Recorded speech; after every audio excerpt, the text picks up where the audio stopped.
Hey, what's up guys? I'm Aaron. I'm gonna be your bartender for the evening. So tonight we have two drinks that we're gonna go through. The first is the tried and true old fashioned. It's one of my go-tos. So what you'll need first is you'll need bourbon or rye whiskey. So I tend to choose Maker's Mark. The old fashioned, you definitely want to go up a little bit with the quality of the liquor that you choose. You don't want to do bottom shelf, a $5 fifth or something like that. So definitely you want to have some decent whiskey. Next, you'll need bitters, and this kind of gives it the flavor. If you don't have bitters, that's okay. You can just go without them and substitute with club soda. You'll also need sugar, a little bit of water, some ice, and then the garnish is usually an orange peel. If you don't have that, don't worry about it, it's not necessary. And also a cherry. I don't have cherries, and you know, most people don't have them just laying around in the fridge, so don't worry about the cherry for now. So first thing we need to do is start out with our sugar. Need a half a teaspoon. If you don't have measuring spoons, if you don't have a domestic person in your house, that's okay. You can just use a normal spoon, just eyeball it, it's okay. So what we'll need is a half a teaspoon.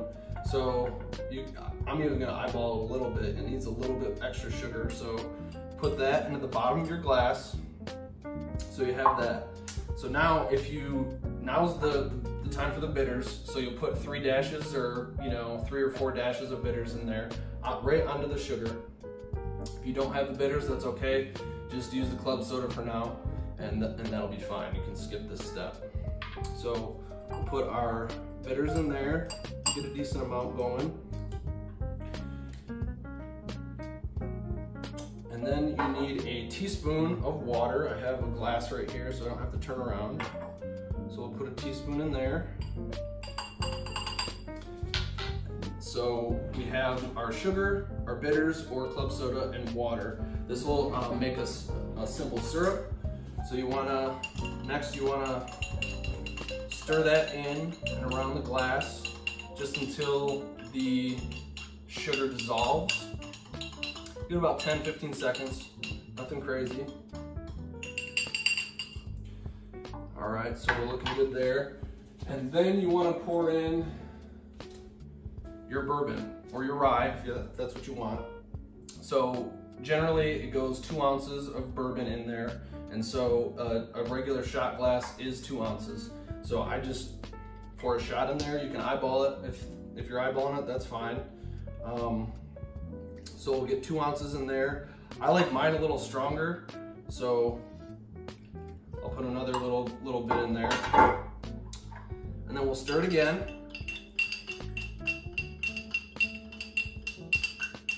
Kind of mix everything in there so it's all kind of combining and tasting good. And really the orange peel kind of sets it all off.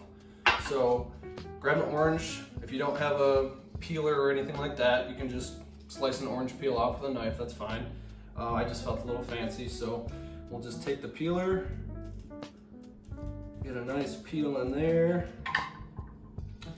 and then you can squeeze it in there a little bit, get those oils in there, maybe go around the rim or something like that.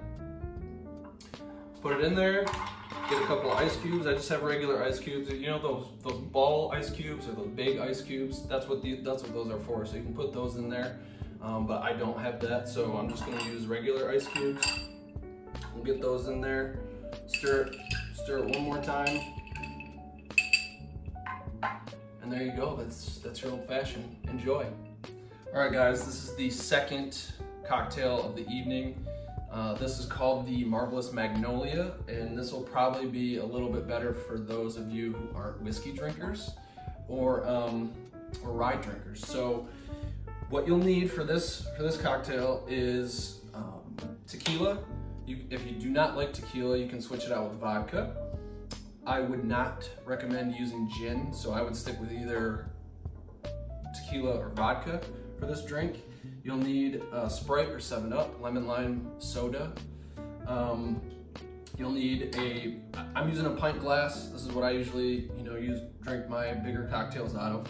You want to fill it up about 3/4 with ice. You'll need cranberry juice or raspberry juice or some kind of red juice. You can do red grape juice if you want. It all depends on what you want. I went with cranberry raspberry. I figured cranberry juice was just a little too stereotypical, so I went with cran raspberry. And then you'll need a cocktail shaker. You don't really need one, but it's a lot easier if you do. And then just for these purposes, I have a bowl of ice that we'll put in the shaker. So let's get it started. We will need to put the ice, I'll put the ice in the shaker just to keep it, there we go, just to keep it all cold and stuff when you do mix it. So what you'll need is we'll do 1 part tequila, and when people say 1 part, I'm sure I used to be confused about it, but it's really just, I'm using a shot glass, just use a shot of tequila, and so you'll want to keep everything equal for the parts. So for example, we're going to do 1 part tequila, then 1 part lemon lime soda, so you'll just want to fill up the shot glass with that as well, just to keep it even. And then this calls for 2 parts of cranberry juice or whatever juice you're using. So just do 2 shots of that in there if that's how you wanna measure it out. You can also eyeball this too, or you can just mix it up in your pint glass, but I have the shaker, so I'm gonna use it. So then you wanna pop the top on there, shake it up a little bit. Shaker will start getting really cold in your hands. That's how you know that's happening. So we'll take the glass, 3/4 ice, and we'll just pour it right on in there. And a trade secret is the more ice you fill it up with, the less liquid you need. So if you try to go to the bar and ask for no ice, you'll get a sideways look, but you'll get more liquid if they actually comply with you. All right, so this recipe calls for a peach garnish. So we're gonna do the same thing like we did with the old fashioned. We're just gonna grab a little Skinner thing here and grab our peach, and we're gonna do a little wedge. That one was a lot easier. And then just like we did with the last one, we'll do it a little around the rim so you get that peach taste. Shake it up and enjoy.